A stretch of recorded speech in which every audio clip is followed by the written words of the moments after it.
কেমন আছো সবাই? আশা করি সবাই খুব খুব ভালো আছো। তো নতুন আরেকটা ব্লগের সাথে তোমাদের সবাইকে আমি আমার ভিডিওতে স্বাগত জানাচ্ছি। তো আজকের ভিডিওটা বেসিক্যালি কোনো ফুড ব্লগও না আর কোনো ট্রাভেল ব্লগও না। আজকের ভিডিওটা হচ্ছে আমার বাড়ির নীল পুজো উপলক্ষে আমি একটা ছোট ব্লগ বানিয়েছি। তো আমার বাড়ির নীল পুজোর সব কিছু আজকে তোমাদের সাথে শেয়ার করব। তো চলো তোমাদের সব কিছু দেখাই। তো দেখো, এটা হচ্ছে আমাদের বাড়ির মানে আমাদের আর কি শিবলিঙ্গ, যেখানে আমরা জল ঢালি শিবরাত্রির সময় বলো কি বাকের সময়, এই নীল পুজোর সময়। আর এটা হচ্ছে আমাদের 2 নম্বর শিবলিঙ্গ। আর আজকে আমাদের বাড়িতে নীল পূজাটা বেশ জাঁকজমকভাবেই হয়। তো অলরেডি নীল পূজা শুরু হয়ে গিয়েছে। এই যে আমার বাবা বসে গিয়েছে সংকল্প করতে। আর এখানে তোমরা যেগুলো দেখতে পাচ্ছ এগুলো হচ্ছে কি পাড়ার ডালা, মানে প্রসাদের থালা আর কি, সবাই দিয়ে যায় আমাদের মন্দিরের পুজো উপলক্ষে। আর সাথে সাথেই পাশে চলছিল জলদানের ব্যাপার। এটা আমি মানে ছোটোবেলা থেকেই দেখে আসছি, একটা পরম্পরা আমাদের বাড়ির। নীল পূজার সময় সকালে জলদান আর সন্ধ্যায় খিচুড়ি ভোগ বিতরণ করা হয়।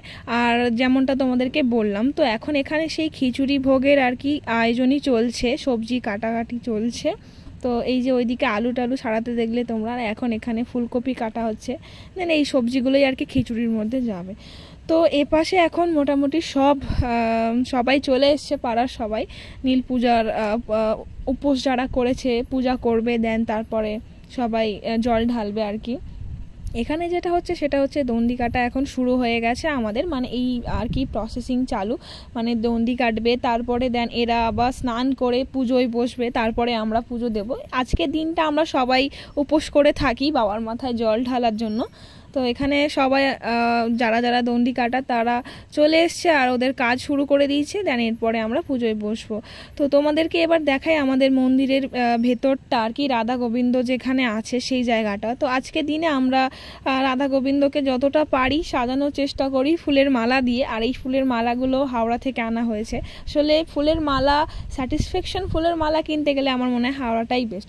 তো আমি এখানে এখন বসে গিয়েছি পুজো দিতে অনেকক্ষণ পরে, মানে এই আমাকে আর কি ফার্স্ট দেখালাম। আর আমার সাথে সাথে আমার বন্ধুও ছিল, সম্পর্কে বৌদি হয় কিন্তু বৌদির থেকে আমাদের মধ্যে বন্ধুত্বটাও বেশি। তো যাই হোক, আমার নীল পূজা মোটামুটি কমপ্লিট হয়ে গেছে, আমার পুষ্পাঞ্জলি দেওয়া হয়ে গেছে। এবারে আমি আর যারা ছিল পুজো দেওয়ার জন্য, যারা এসেছিলো পুষ্পাঞ্জলি দেওয়ার জন্য, তাদেরকে আমি একটু হেল্প করে দিচ্ছিলাম। কাজ করতে আমার এগুলো বেশ ভালোই লাগে। তো ওইদিকে এখন আপাতত সেকেন্ড রাউন্ডের পুজোটা চলছে। তো তখন আমি চলে এসেছিলাম বাতি জ্বালাতে, মানে নীলের ঘরের বাতি, যেটার জন্য আজকে উপোস করে থাকা, মানে এই শিবের মাথায় জল ঢালার পরেই আর এই মোমবাতিটা জ্বালার পরেই আর কি তারপরে আমরা কিছু খেতে পারি, সেরকমটাই আজকের দিনে আর কি বলা থাকে। তো আমি আমার সাধ্যমতো চেষ্টা করেছি সব কিছু পারফেক্টভাবে করার, জানি না। আর সবথেকে বড় কথা, আজকের ভিডিওটা এই ভিডিওটা আমার ভাই এখন করে দিয়েছে, ওকে আমি স্পেশালভাবে থ্যাঙ্কস জানাচ্ছি অনেক, মানে ও না থাকলে আমার ভিডিওটা করা হতো না। তো আমি যতটা পেরেছি সবটাই তুলে ধরার চেষ্টা করেছি আমার বাড়িতে অ্যাকচুয়ালি কেমনভাবে পুজো হয়। নীল পুজো কম বেশি সবার বাড়ির কাছে বা পাড়াতে হয়। তো এটা আমাদের একদম বাড়ির পুজো, মানে আমার নিজের বাড়ির পুজো বলা চলে। তো এটাতে আমরা মানে 1 বছর ধরে আর কি অপেক্ষা করে থাকি এই দিনটার জন্য। তো তারপরে আমি এখন বাবার মাথায় জল ঢেলে দিয়েছিলাম। এটার মধ্যে অনেক কিছু ছিল, দুধ ছিল, গঙ্গা জল ছিল, আরও সিদ্ধি, অনেক কিছু মেশানো থাকে। কি অ্যাকচুয়ালি দেওয়া ছিল সেটা আমার মনে নেই, তবে কম বেশি আমরা এগুলো সব একসাথেই দিয়ে থাকি। আর তারপরে চলে এলাম আরেকটা বাবার কাছে, মানে আরেকটা শিবলিঙ্গতে জল ঢালার জন্য। তো আমাদের বাড়ি টোটাল এই 2টো শিবলিঙ্গ আছে, যেখানে আমরা সবাই প্রত্যেক বছর শিবরাত্রিতেও জল ঢালি। আর নীল পুজো তো আছেই, মানে বাঙালির একটা বড় উৎসব আর কি, অন্যতম প্রধান উৎসব, চড়ক উৎসব, যেটার জন্য আমরা 1 বছর ধরে ওয়েট করে থাকি। তো আমার অলমোস্ট এখানেও আমার পুজো দেওয়া, নীলের ঘরের বাতি জ্বালানো শেষ। আর এখানেও আমি বাবার মাথায় জল ঢেলে নিয়েছিলাম, মানে দুধও ছিল এর সাথে, আরও অনেক কিছু মেশানো ছিল, তবে সেগুলো বাড়ির বড়রাই করে দেয়, আমি ঠিক জানি না যে কী ছিল। আর তারপরে আমি যেরকম হয়, আমরা বাবার মাথায় জল ঢালার পর আমাদের মনস্কামনা আর কি যেটা আমার দিয়ে থাকি, তো সেটাই করে নিলাম। আর তারপরে করে নিয়েছিলাম প্রণাম।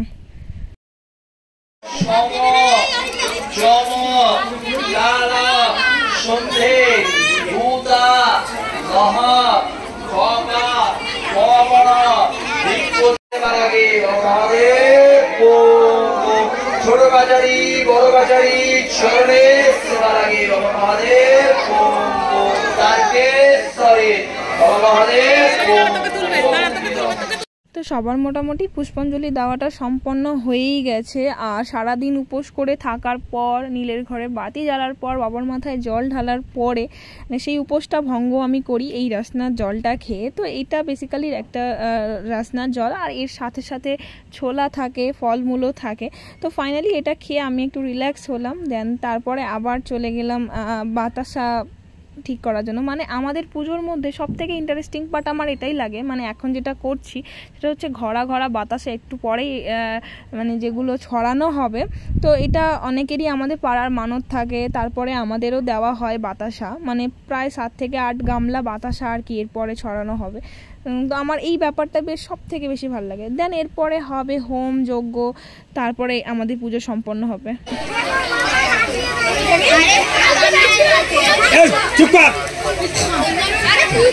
লাইনে বস, না হলে শক্ত মাটি ছড়ালে ভেঙে যাবে।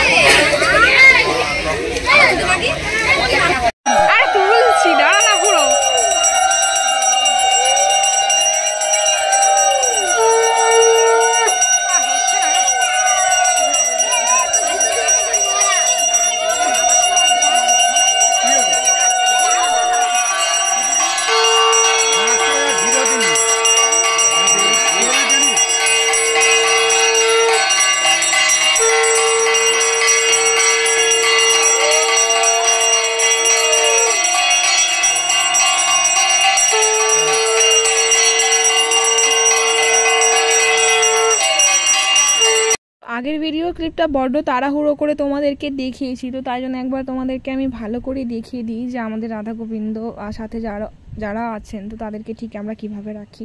আর এটা হচ্ছে আমার দেখা সব থেকে ইন্টারেস্টিং পার্ট, যেমনটা বলেছিলাম লুটের বাতাসা ছড়ানো।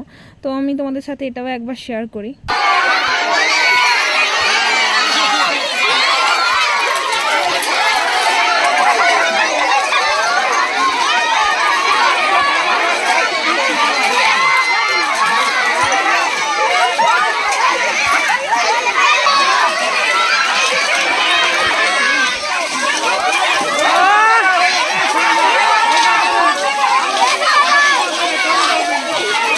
তো যাই হোক, পুজোর শেষে এখন আমাদের পাড়া সবাই মিলে একটু আবদার করলো যে ওরা একটু নাচ করবো। তো সেই জন্য আমরা ডিজে কিছু বাজাইনি, ভোলে বাবারই গান বাজিয়েছিলাম। সেখানে ওরা যথেষ্ট মজা করছিল আর কি। আর তারপরে সব থেকে ভালো লাগলো এই কাকিমাটাকে দেখে, যে যিনি হচ্ছে কি একদম জামাল কদু গানে মানে ডান্সিং করছে আর কি। ভালো, খারাপ না, মানে ভোলে বাবার গানে জামাল কদু অ্যানিমেল ঢুকিয়ে দিয়েছে। তো এবারে যেরকমটা তোমাদেরকে বলেছিলাম যে সকালে জল বিতরণ আর সন্ধেবেলায় খিচুড়ি ভোগ একটা বিতরণের ব্যাপার থাকে, তো সেই কাজই এখানে চলছে। একদিকে যেরকম সবজি ভাজা হচ্ছে আর সাথে সাথে একদিকে কড়াইয়ে তেল গরম করা হচ্ছে, মানে খিচুড়ি বানানোর জন্য। তো এখানে দেখো অলমোস্ট 1 গামলা খিচুড়ি রেডি হয়ে গিয়েছে, মানে এখন এটা কি শেষ প্রসেসিং চলছে। আর এটা হচ্ছে সন্ধ্যাবেলার ভিডিও, মানে আমি যেহেতু কাট করেছি ভিডিওর মাঝে। তো এটা ফাইনালি আমাদের মানে গামলি খিচুড়ি রেডি। তো এরকম এই যে আমাদের ফাইনালি সবগুলো গামলা এখানে আছে। আর খিচুড়ির সাথে আরও 2টো আইটেম ছিল, একটা যেটা ছিল আমাদের মিষ্টি বোঁদে। তো এই যে এখানে খিচুড়ি চলছে। আর এবারে তোমাদেরকে আমি যেটা বলেছিলাম সব থেকে আমার যেটা বেশি ভালো লাগে, মানে জাস্ট এটা খিচুড়ির লাইনের ভিড় নাকি লক্ষ্মীর ভাণ্ডারের ফর্ম দেওয়া হচ্ছিল আমি তো বুঝতে পারছিলাম না। মানে কোনো বছর, মানে সব থেকে এই বছর ভিড় হয়েছে। মানে ভিড়টা দেখো, জাস্ট এটা দেখলে কেউ বলবেই না যে এটা খিচুড়ি খাওয়ার ভিড় বা খিচুড়ি নেওয়ার ভিড়। মানে আমার তো অন্য কিছুই মনে হচ্ছিলো। যাই হোক, ভালো, আমাদের এটা সার্থক আর কি।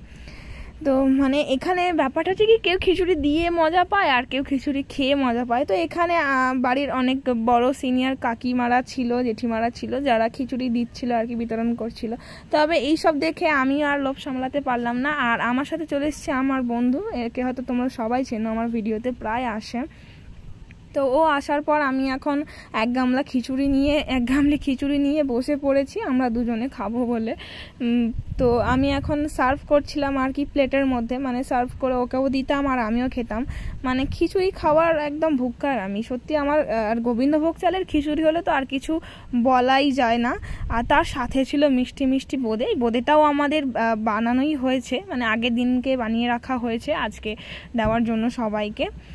তো ফাইনালি এবার আমার খিচুড়ি খাওয়ার পালা। আমি খিচুড়ি তুলে নিয়েছি আর প্রচণ্ড গরম ছিল, তবে খিচুড়ি আমার মনে হয় গরম গরম খাওয়াটাই বেশি ভালো লাগে আর কি খেতে। তো তোমাদের কাদের খিচুড়ি খেতে ভালো লাগে, মানে আমার মতো খিচুড়ির প্রেমী যারা আছো তারা কমেন্ট করে জানিয়ে দিও। তো আমার রিয়াকশান দেখে তো তোমরা বুঝেই গেছো যে খিচুড়ি কেমন খেতে। এবার আমার বন্ধুর রিয়াকশানটা তোমাদেরকে দেখায়। আর আমার তো সব খাবার ওয়াও ওয়াও লাগে, আর ওরও ভালো লেগেছিলো। আর খিচুড়ি ভাই, প্রসাদ খিচুড়ি কার না ভালো লাগে, আর সেটা যদি হয় গোবিন্দভোগ চালের, আর তো কোনো কথাই হবে না। তো দেখো ফাইনালি অলমোস্ট আমাদের সব কিছু শেষ, আমাদের খাওয়া দাওয়াটা শেষ। আজকের মতো ভিডিও এখানেই, দেখা হচ্ছে খুব তাড়াতাড়ি। টাটা সবাইকে।